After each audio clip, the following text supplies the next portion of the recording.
When the accident happened, Jason instinctively protected his first love and pushed me to my death. He retorted righteously, "I know you're a player who can reset." But he didn't realize that was my final chance.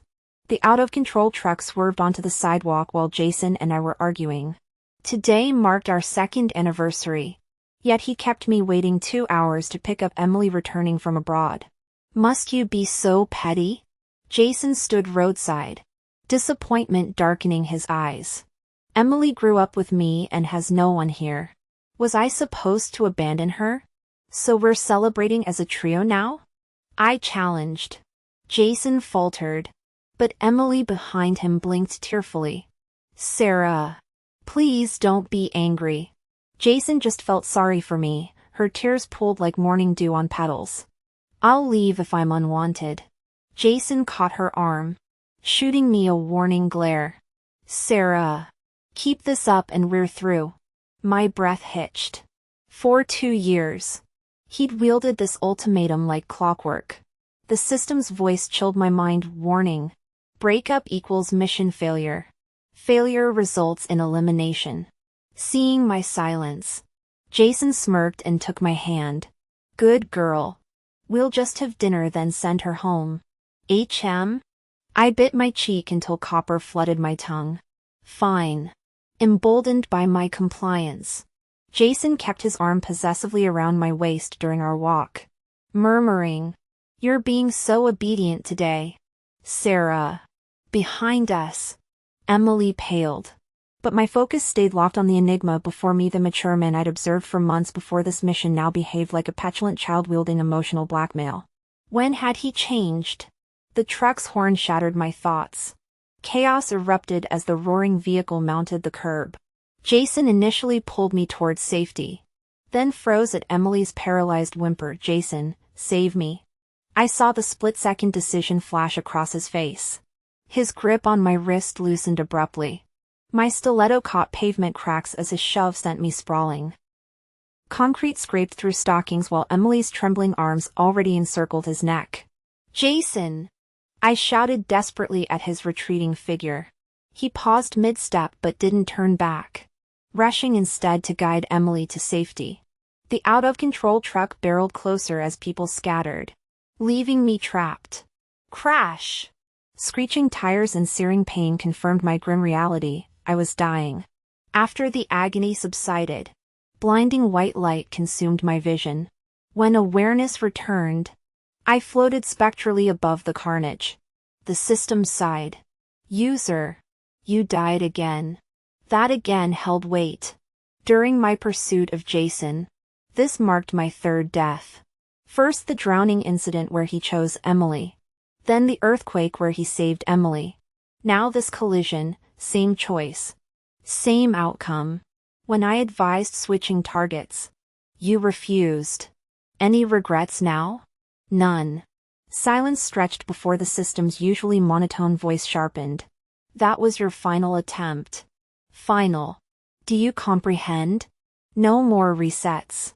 I know. Since you failed, punishment follows. Your soul will remain bound to Jason eternally. An unseen force yanked me back to the accident site. Wind howled as the system's frustration echoed. What's so special about him? Was wasting all your chances worth it? I shouldn't have bothered helping your lovesick. Then stop helping. I whispered, blinking back tears. My answer stunned it into momentary speechlessness before it cursed my stubbornness and went dormant. Perched on a wrecked car roof, I scanned the chaos. 2 figures stood out, Emily tugging Jason's sleeve while he stared transfixed at my mangled corpse. Time froze until he suddenly shoved Emily aside, stumbling toward the wreckage. He fell, hands bleeding, but kept crawling. When he finally glimpsed my disfigured remains, he turned away retching. Hovering closer, I saw his lips move soundlessly. Drifting near, I strained to hear. The moment those words registered, a bolt of lightning seemed to crackle across my scalp. He said, Sarah, you'll be fine. I know you're a player who can respawn. You died twice before and always came back. This time won't be different. Right? His voice regained conviction as he inhaled sharply, wiping his face. I'll wait for you. My blood ran cold.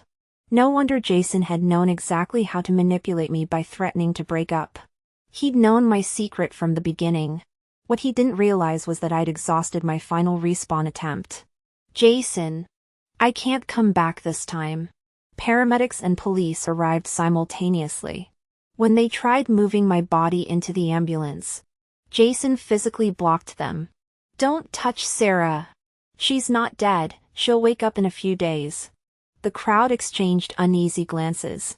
A medic attempted reason. Jason. I understand this is difficult. But your girlfriend has passed. You need. Shut up. Jason lunged, fists twisting the medic's scrubs. Veins bulging.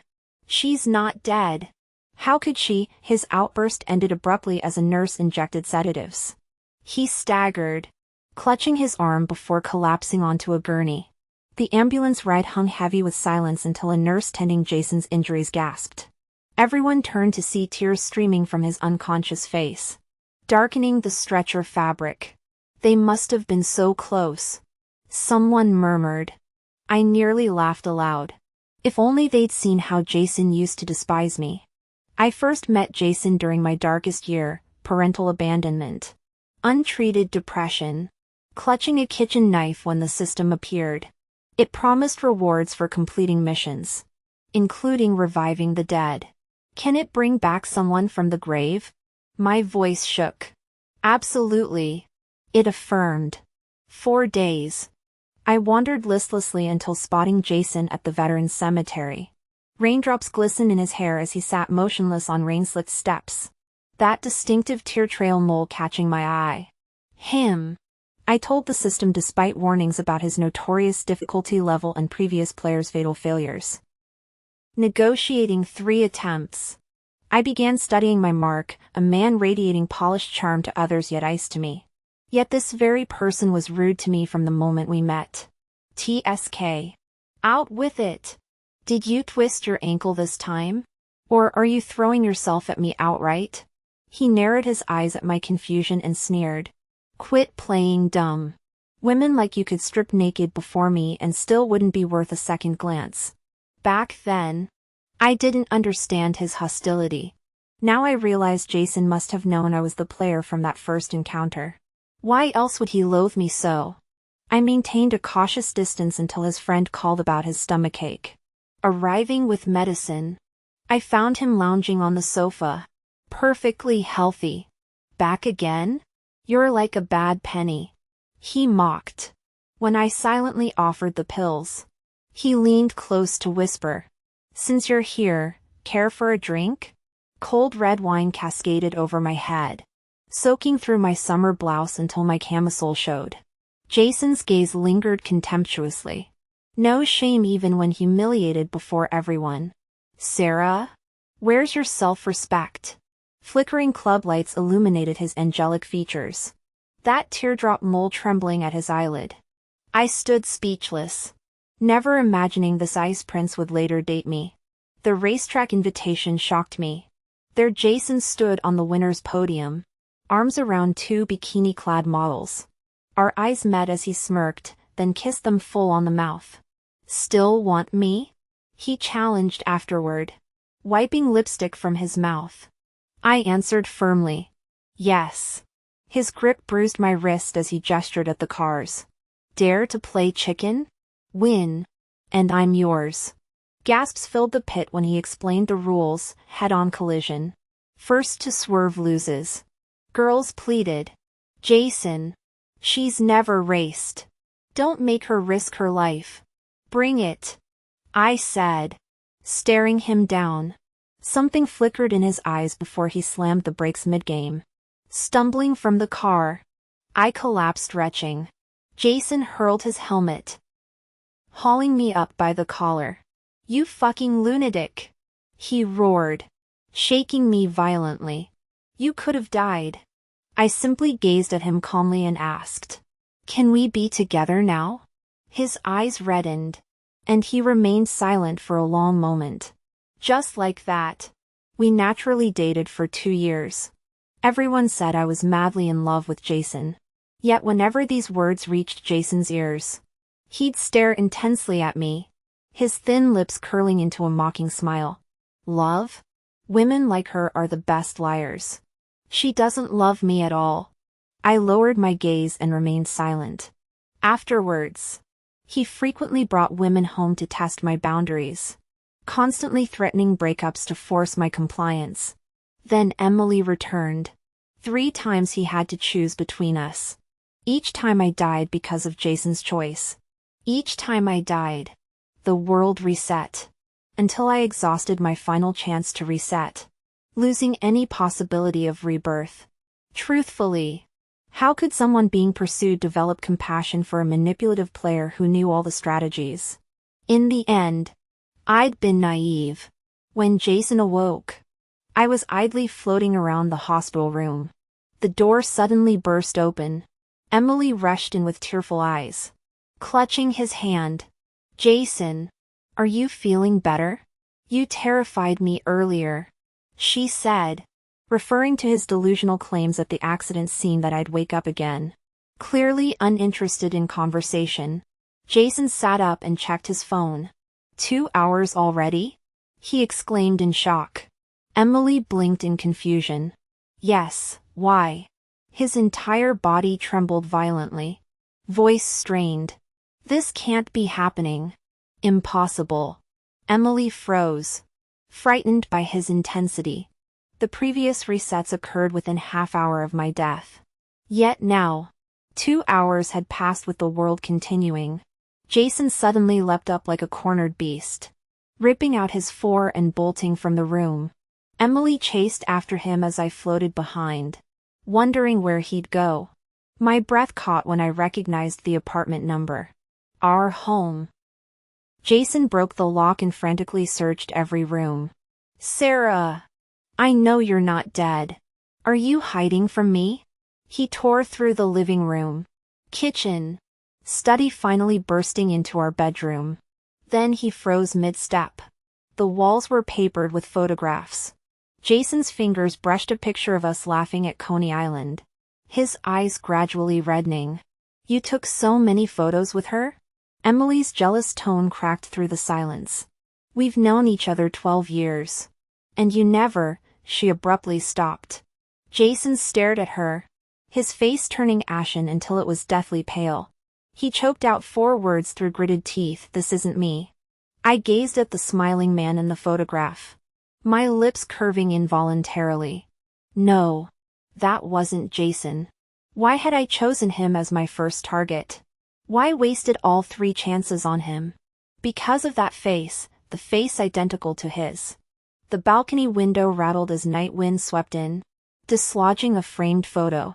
Jason picked it up, his hands trembling when he read the elegant script on the back. Keep my little Sarah safe. Lucas. Memories drifted through my mind like twilight breeze clearing storm clouds. I first heard Lucas's name 10 years ago, during sophomore placement exams. My desk partner, a chronic cheater who'd copied my homework all semester, demanded I help him during the test. When I refused, he cornered me after school by the classroom door, sneering loud enough for everyone to hear. What's worse than being an ugly fatty? Being a selfish ugly fatty.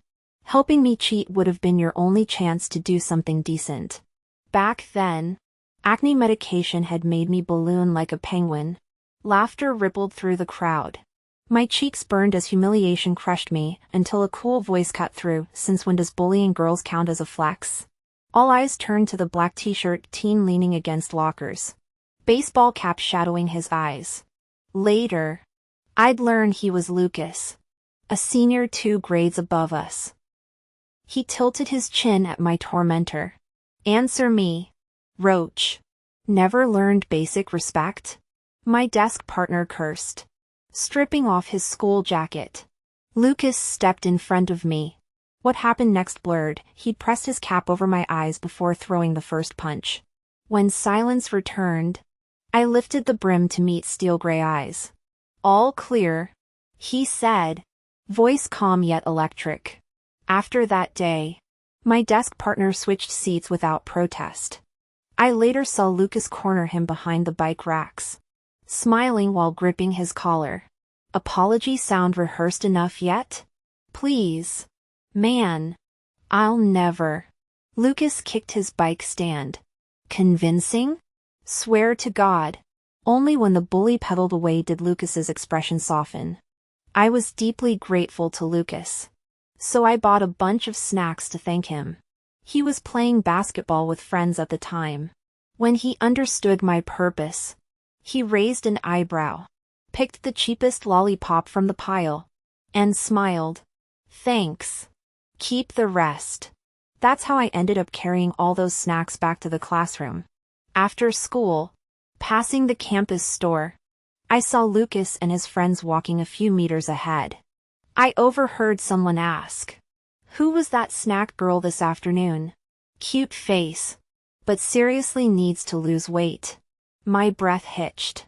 Lucas suddenly stopped walking, punched the guy's shoulder, and said sternly, "Watch your mouth." A few steps later, he unwrapped that lollipop and mumbled around the candy. "She's actually kinda adorable." My feet rooted to the pavement. Watching them disappear around the corner, I realized it was the first time anyone had called me anything resembling cute. My chest tingled like I'd swallowed static electricity. Junior year academics melted 20 pounds off me. Suddenly boys started slipping love notes into my locker. The popularity came with consequences. Girls from the cheer squad cornered me behind the gym where security cameras didn't reach. Their leader poured steaming water down my shins.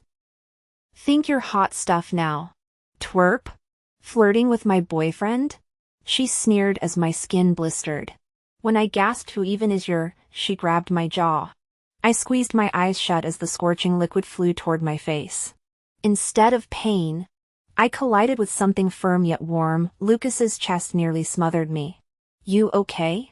His crisp voice made me open eyes I hadn't realized were closed. The girl lay screaming on the ground, her own face scalded. When the dean arrived, the bullies cracked instantly. Lucas scooped me up mid-explanation. Sprinting to the clinic. Cold disinfectant stung my legs, but I bit my lip, bloody, trying not to cry. He studied me for a long moment. "Just let it out," he finally said. Crying wasn't my style. My parents had cheated on each other since my first diaper change. Their marriage existed solely to register my birth certificate. Every childhood tear brought harsher scolding. "Stop being dramatic. Everyone gets bullied. We named you Sarah hoping you'd be strong like bamboo. But you're just a crybaby." Other kids' tears brought comfort. Mine brought disgust. Tears mean nothing to those who don't love you. So I'd stopped crying years ago, until Lucas's hoodie absorbed my silent breakdown while nurses treated my burns. That evening in the infirmary, Lucas ruffled my hair and leaned down to meet my gaze.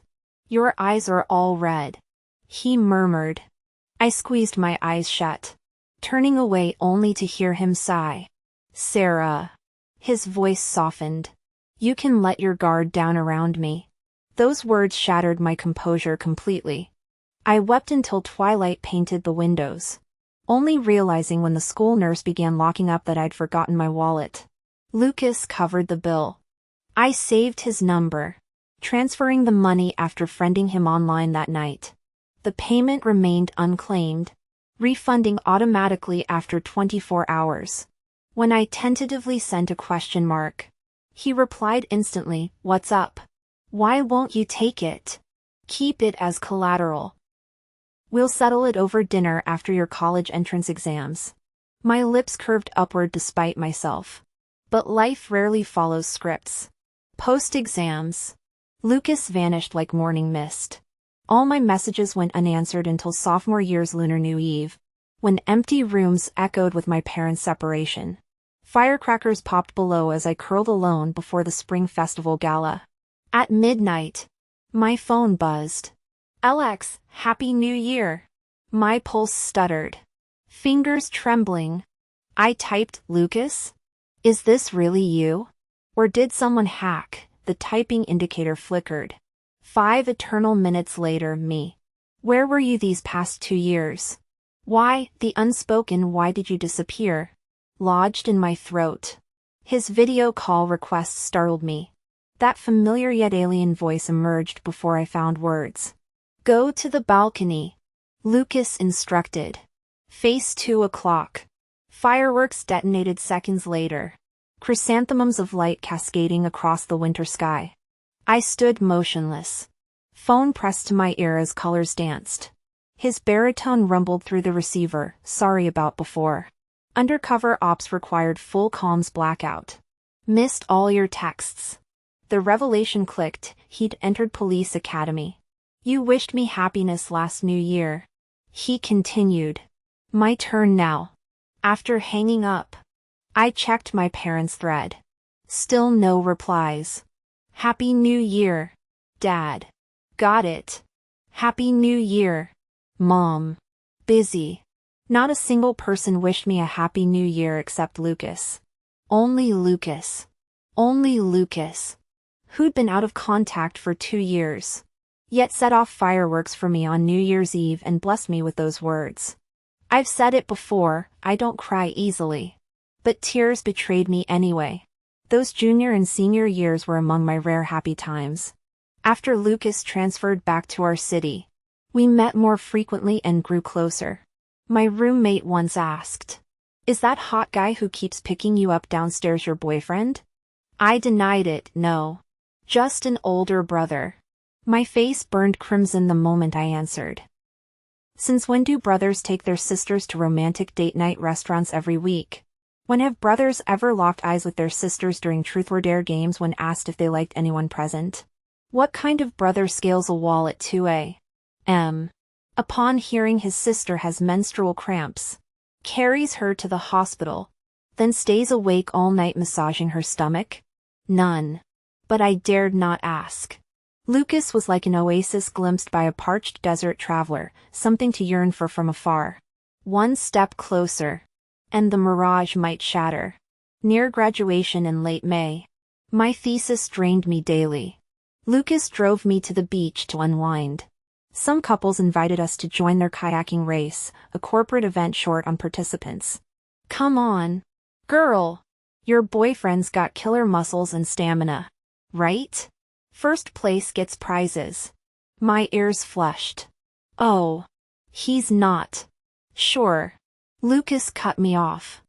I glanced at him, wondering if I imagined the faint smirk. Only when we boarded the kayak seconds before the start did I think to ask, what's the first prize anyway? He avoided my gaze. A really nice Swiss Army knife. Really nice? His tone suggested he wanted it badly. Fueled by determination, we clawed our way into the top 3 despite our inexperience. But the leading team seemed unbeatable. Even Lucas' veins bulged and sweat dripped as he strained near the end. I almost told him winning didn't matter, that I'd gift him a finer knife tonight. Yet somehow, we inched past the front runners. As we overtook them, the rival guy released his paddle. Grinning at Lucas, dude, you're insane. My wife's too shy to make out in front of everyone.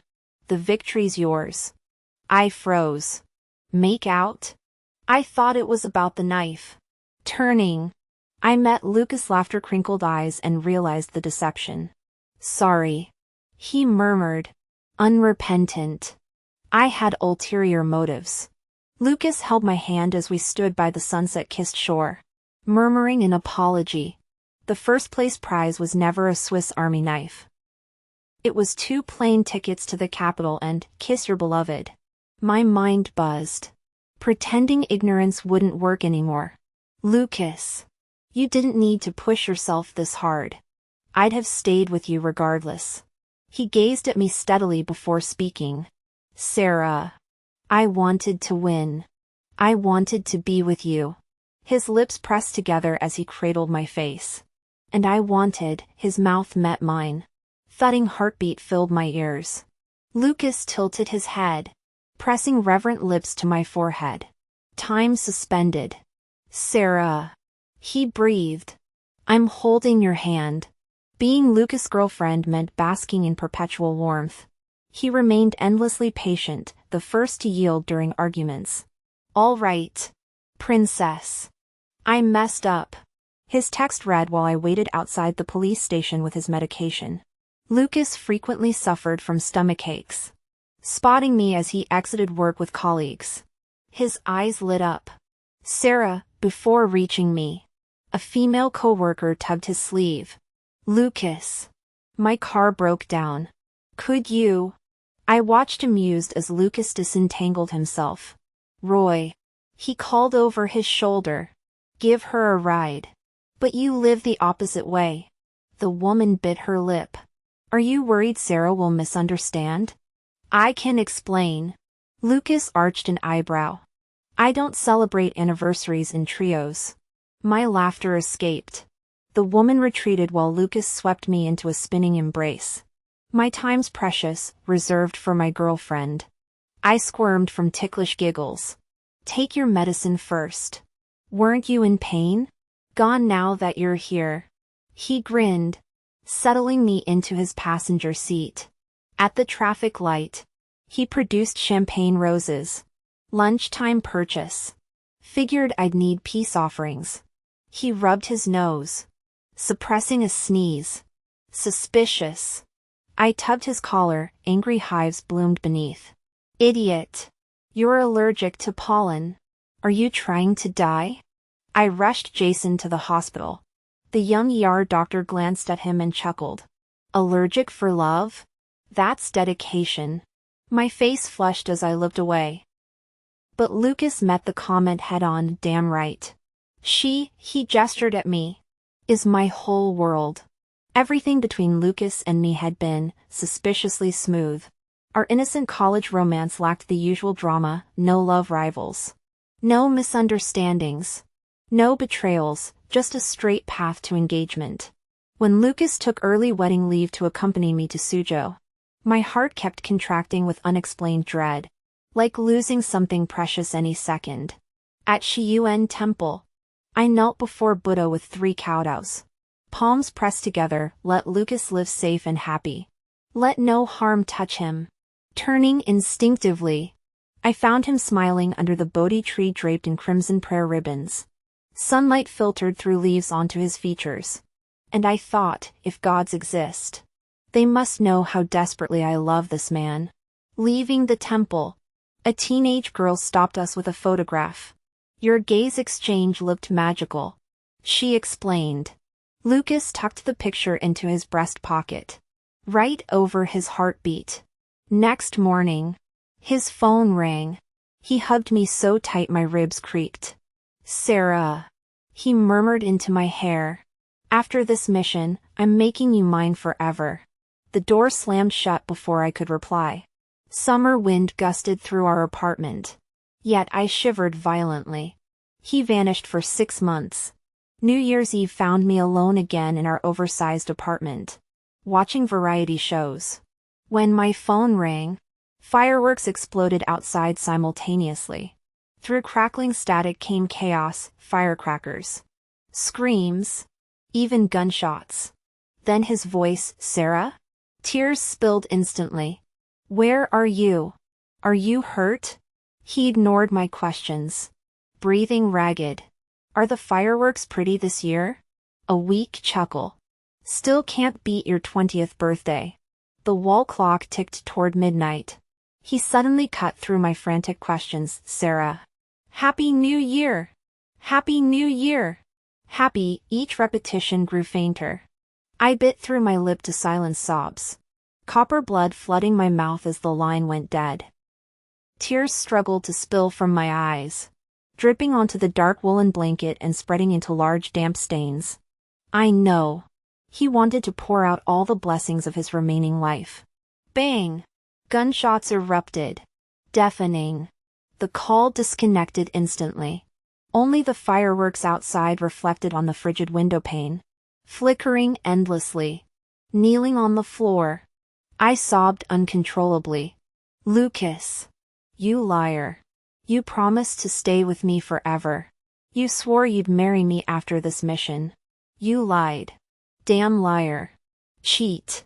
When I saw Lucas's body, My breath seized as if invisible hands strangled my throat. Needle-sharp agony pierced through my numb flesh. Wake up, Lucas. Stop sleeping. Get up. Please? No answer came. I kept rubbing his icy hands, they'd warm up eventually. Officer Luo approached with red-rimmed eyes. Sis. I'm so sorry. The sting went smoothly at first. But those bastards carried guns. They cornered Lucas in the woods after he got shot, when we found him. He'd taken down several drug traffickers, but his voice broke as he handed me Lucas's belongings, a bullet-pierced protective charm, our blood-stained photo, and his handwritten note on the back. For my little Sarah, stay safe always. Lucas. The cruelest joke. The man who wished me safety died unprotected. I don't remember returning home or surviving until Lucas's nameless tombstone was placed in the martyr's cemetery. I sat daily on those cold steps, staring at the rectangular stone. The system came when I contemplated suicide. I agreed to its mission because I wanted Lucas back. But finding targets proved excruciating. My mind overflowed with memories. 17-year-old Lucas defending me in class. 18-year-old Lucas carrying me to the infirmary after rescuing me from bullies. 20-year-old Lucas lighting fireworks shouting Happy New Year. Sarah. 23-year-old Lucas kissing me on the beach during his confession. 24-year-old Lucas sneezing through flower pollen while bringing me roses. 25-year-old Lucas smiling under the Bodhi tree at Jitai Temple. And 26-year-old Lucas. Forever still in the earth. How could I forget? So when I first saw Jason, I chose him instantly. Only by staring daily at that face identical to Lucas's could I keep breathing. Pretty messed up, right? But back then, I was already teetering on the edge. Not seeing that face would have driven me insane. So all those desperate simp moves you pulled earlier weren't for Jason? The long-dormant system suddenly reactivated. They were for Lucas? I nodded. Across the room, Jason was tearing through our apartment in a frenzy. Every photo of Lucas and me met his furious hands before being shredded and dumped in the trash. His bloodshot eyes gleamed as he flicked open his lighter, watching coldly as flames devoured the remnants of our memories. I lunged forward to stop him, but my fingers passed straight through his shoulder. Useless. Host. You're already dead. Right. Just a ghost now. Unable to touch the living world. As despair choked me, the system offered its final solution, self-destruct. Trade your existence for one last chance to complete the mission. My lips trembled. Why? After a pause, it answered, because your love is a hero. Heroes shouldn't rot in unmarked graves. He deserves to live a full, happy life. Hot tears spilled over before I could blink. That familiar white light began dissolving my consciousness. The system's voice fading into echoes, host, truly the last time now. Good luck. Bring Lucas home safely. I awoke gasping in the rebooted world. The unchanged apartment walls with their intact photo collages steadied me. My fingertips traced Lucas's smiling face in the nearest frame, that gentle expression that once greeted me every morning. Violent pounding erupted from the entryway. The door crashed open to reveal Jason, disheveled and panting like he'd sprinted miles. His fingers closed like vices around my wrist. Who is he? He demanded, voice cracking. Sarah, am I just some replacement? I couldn't help it, my thumb brushed the teardrop-shaped mole beneath his eye. The resemblance was uncanny. Even this tiny mark mirrored Lucas's perfectly. When I stayed silent, Jason's grip tightened. Redness crept into his eyes. You know what? I hated you at first. Your calculated approaches. Your fake concern. Do you players even see us as human? Build your perfect fantasies. Make us fall. Then toss us aside like trash before revealing it's all a game. He shoved me against the wall, my back hitting the plaster. I thought you'd be different. No matter how I humiliate you, how I torment you, the look in your eyes always hides undying affection. That last time, I almost fell for you for real. Jason's hands brace against the floor beside me. Right fist slamming into the wall as his voice shakes violently. I thought you were dead. He rasps, dragging me by the wrist into the bedroom. He points at the photos plastering every inch of the walls. Laughter escalating until his eyes burn crimson. Funny. Sarah? Tell me, is it amusing to toy with people's hearts? He shoves me down. Cold tiles scrape my palms raw. Blood drips, staining the floor. It hurts.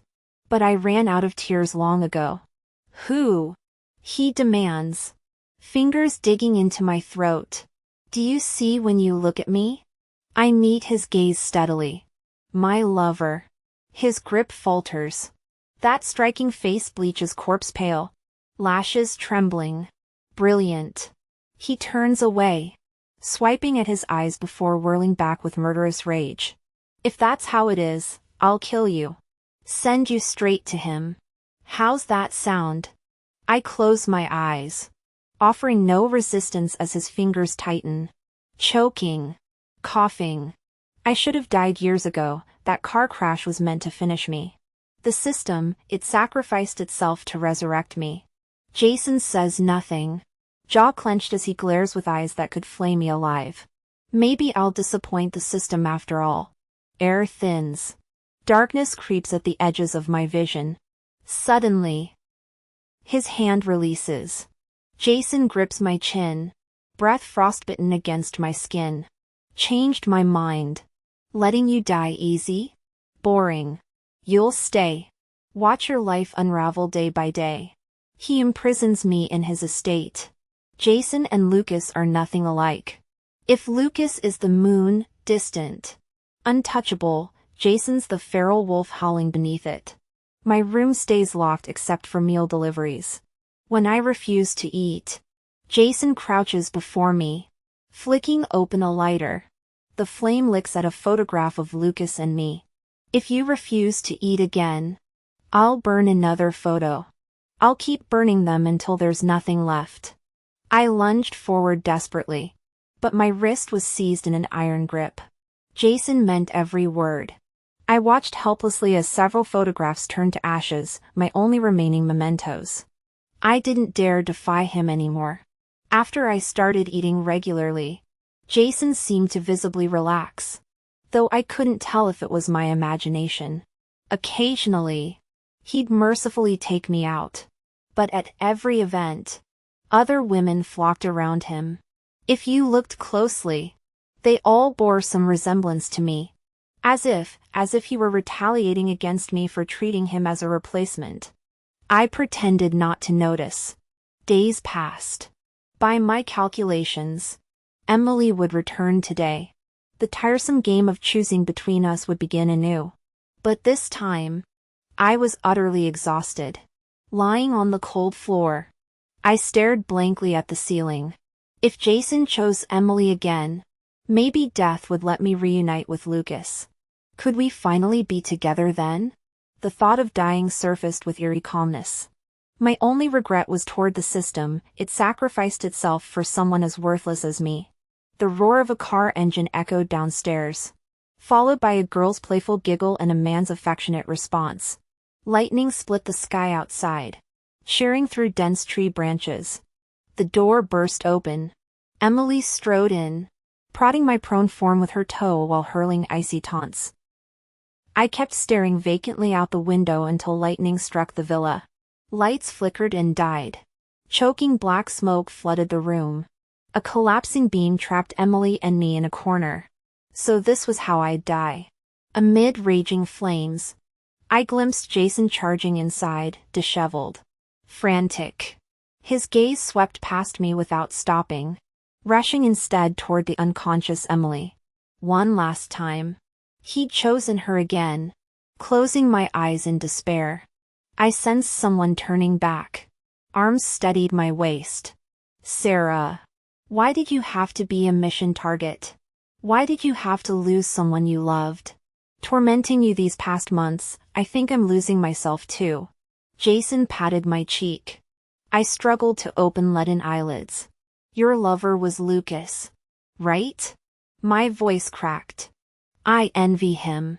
Earlier, I wondered if it were him here instead, I'd rush straight to you in a heartbeat. Right?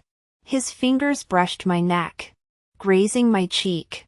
After a long pause, he sighed softly, "You're safe now. I need to go back for Emily. The fire's pretty intense, what if I don't make it out?" He chuckled darkly, answering his own question, "That'd be fine too. Tell me, Sarah, would you remember me like you did him?" Another sigh. "Never mind. I think I smell the wind, freedom." Warm lips barely touched mine. A butterfly kiss. His final whisper lingered, "Be happy, Sarah." I opened my eyes slowly, watching flames devour the villa. Ding! A robotic voice echoed, "Congratulations, host. Mission accomplished. Rewards processing." When Lucas materialized before me, I pinched my thigh hard. He clasped my wrist, tilting his head with that familiar smile. "Sarah, I'm home." I stood frozen, legs trembling, terrified to blink. What if he vanished? He studied me quietly before pulling me into his arms. I clung to him, tears soaking his shirt as I babbled about everything, my suicide attempt after his death, the system's offer, 3 failed missions, its final sacrifice, and Jason. Lucas listened intently, smoothing my hair when I finished. "My Sarah, you've suffered so much for me." That night, he booked 2 tickets to Suzhou. A proper honeymoon. He insisted. The jerk kept me awake till dawn, then dragged me up a mountain at 5 a.m. for sunrise. Half asleep, I watched rosy clouds crown the horizon as he held me, studying the beauty mark near his eye. I smiled when he raised an eyebrow. "What? People who watch sunrises together." I murmured, "Stay together forever." That was a pretty silly thing to say, wasn't it? He chuckled, pinching my nose. "Silly girl. I'll always be by your side." We descended through wispy morning mist until reaching Pingjiang, where drizzle began dusting the sky. A boatman called out as he rowed past. "Rain's coming. Need a covered boat?" I glanced back at Lucas. He was shrugging off his trench coat to shield me, giving the man a slight nod. The boat rocked gently as we glided across the water. The boatman hummed folk tunes while willow branches brushed the surface, scattering leaves across liquid silk. I watched the scenery until noticing Lucas leaning against the railing watching me instead. When a sudden sway nearly tipped me over, Lucas's arm snapped around my waist. "Hold the rail tight, miss," the boatman advised without turning. After disembarking, I went to pay. The boatman stopped me after 3 steps, pressing extra change into my palm. "You overpaid," he grumbled before rowing away. "Sarah." Lucas's voice came from behind as misty rain blurred his features. "Let's get new prayer charms at West Garden Temple." I agreed. When I found him waiting beneath the Bodhi tree with our charms, his smile still held that spring warmth. My fingers tangled with his as I buried myself in his embrace. The temple's pink stuccoed walls witnessed our desperate kiss, his hands gripping my waist like anchor lines. "You're being indecent," I protested weakly, cheeks burning as his cool fingers traced my wrist. Walking toward a babbling stream bridge, I handed him the charm. "This time, Buddha will surely," my words died as emptiness filled my palm. Turning, I saw Lucas's face dissolving in post-rain sunlight. His lips curved. "Sarah, let's say goodbye here." My heart spasmed. "Where are you going?" "Don't leave me." Tourists stared as I lunged for him, sanity unraveling. There was only the primal need to clutch his fading form, to chain this vanishing ghost to earth. Sudden voices erupted around me. "It's dangerous by the river. Don't go any further." What's gotten into her? Trying to drown herself? "Miss, listen to us, no problem in life can't be overcome. Come back, dear." Faces filled with tension. Worry and compassion surrounded me. My gaze swept through the crowd. Why wasn't Lucas here? Where could he possibly be going? Sarah. I finally found you. Emily pushed through the crowd, shouting anxiously, "There's no strategy system. Lucas died 2 years ago. Please come back to the hospital for treatment." They returned me to the psychiatric ward. I was ill, severe depression coupled with intense delusions. Emily stood at the hospital room doorway instructing the doctor, never let her go out alone again. Lying on the sterile bed, my fingers suddenly traced a long surgical scar across my abdomen. Fragmented memories surfaced after Lucas' death. During depressive episodes, I'd stabbed myself. Emily had discovered me during a home visit and rushed me to emergency care. The nurses assigned to me during that period faced daily battles getting me to take medication. One fresh graduate nurse grew particularly exasperated. "Sarah," she pleaded, "the departed can't return. If he were here, Lucas would want you to follow the treatment plan. Wouldn't he?" I buried my face in the hospital blanket. Voice cracking, "Then make him come back." Silence lingered before she quietly left the pills on my nightstand. Hours later, the teenage girl from the adjacent bed settled beside me. "My boyfriend drowned saving a girl," she said with a practiced smile that couldn't mask the sorrow in her eyes. "Everyone says don't get trapped in grief. But the truth is," her voice fractured, "I choose to stay here." She started visiting regularly, filling the sterile room with chatter about novels she'd read. On a drizzly spring afternoon, she mused, "These system novels, if I became a strategist and completed missions, do you think we could bring them back?" My eyes burned. The wound in my heart never scabbed over before being sliced open again with a sharp blade. If only systems truly existed in this world. If completing missions could really bring Lucas back. So I constructed a new reality in my mind. In this mental world, I became a mission-driven protagonist with an operating system. To resurrect Lucas, I needed a target for emotional manipulation. But I couldn't develop feelings for anyone else. That's why Jason looked exactly like Lucas. Even as I used this virtual proxy to revive my love, he should have resented me. No wonder the mission proved so excruciatingly difficult. When the task finally completed, Lucas miraculously returned. I fled the hospital, boarding a plane to Portland alone to continue our interrupted journey. The ferryman refunded my extra ticket fare because there'd only ever been one passenger. There was no system, no missions, no Jason or Emily. Only me, trapped in endless grief, desperately hallucinating my lover's resurrection. This entire elaborate delusion existed solely to see Lucas' face again. My prolonged hospitalization involved strict medication schedules and tentative conversations with nurses and roommates. Everyone believed I was improving. During his visit, Xiao Luo remarked on my healthier complexion while placing champagne roses on my bedside. "Sarah, your favorite." I thanked him calmly, knowing his kindness stemmed from Lucas' deathbed request. Tracing the velvety petals, I murmured, "That fool used to gift me flowers even during allergy season. Please." Xiao Luo's voice cracked. "Let him go." "Okay." On my 26th birthday, nurses smeared cake frosting on my nose amid laughter. "You should smile more, Sarah," one teased. Later, I made a special request. "Can I visit Lucas today?" Xiao Luo accompanied me to the military cemetery. Kneeling before the unmarked stone, I left a frosting-smeared cake slice. "Happy birthday, you dummy. We're the same age now.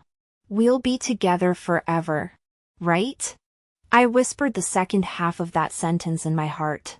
But Jason was too perceptive. He wiped his tears and helped me up from the ground. "Sarah, it's getting dark. Let me take you back to the hospital." His expression betrayed his fear that I might do something reckless again. I nodded obediently, and he exhaled in relief.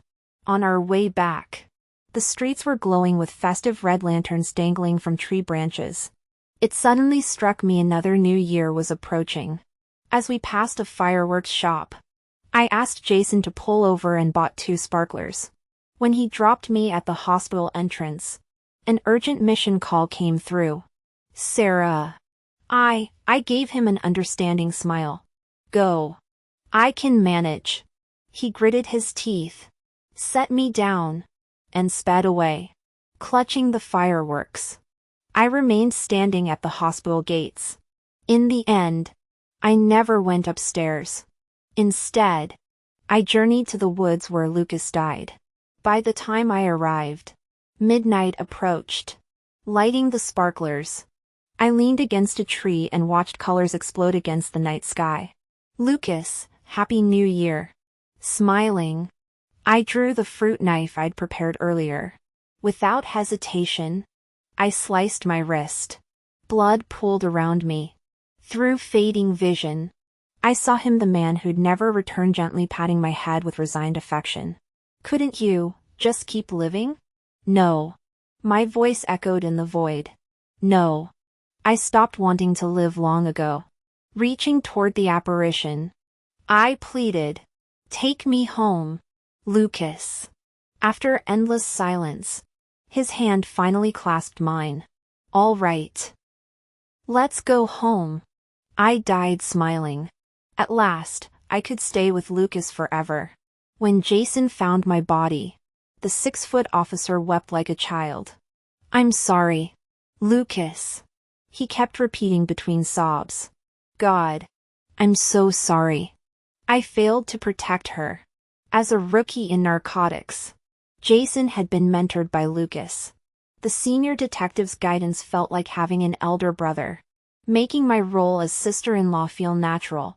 Everyone knew about Lucas, and my bond childhood friends turned first loves. Whenever I visited the precinct, Lucas' gaze would cling to me like I might vanish any moment. Colleagues teased him about being hopelessly smitten. Lucas would just smirk and counter, "That's my future wife. Wouldn't you be?" During that last operation, Jason never wanted to call Lucas. He knew the detective was on his honeymoon trip with me, but the drug cartel had outmaneuvered them. After 3 months of surveillance and 2 undercover casualties, with the entire mission collapsing, Jason had dialed Lucas with trembling fingers. When Lucas rushed back to the police station covered in dust, Xiao Luo's eyes welled up with tears. "It's all my fault. Bro. You should be with Sarah right now." Lucas patted his shoulder and said, "Do you know the police force's mission? The mission always comes before our lives. When our country needs us, we sacrifice everything."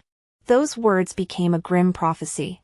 During the raid operation, Lucas was shot twice and driven into the woods by drug traffickers. Clutching his bleeding abdomen, he gasped painfully as his vision blurred. Closing his eyes briefly, he pulled out his phone to make one last call to Sarah.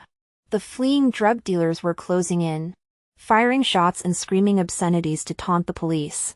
When Sarah answered, her voice trembled on the verge of tears, yet she fought to steady it. Lucas tilted his head back, watching fireworks explode across the night sky, and asked softly, "Are the fireworks beautiful this year?" "They're lovely," Sarah replied, "but nothing compared to the ones you gave me years ago." Lucas smiled silently. He wished her Happy New Year repeatedly.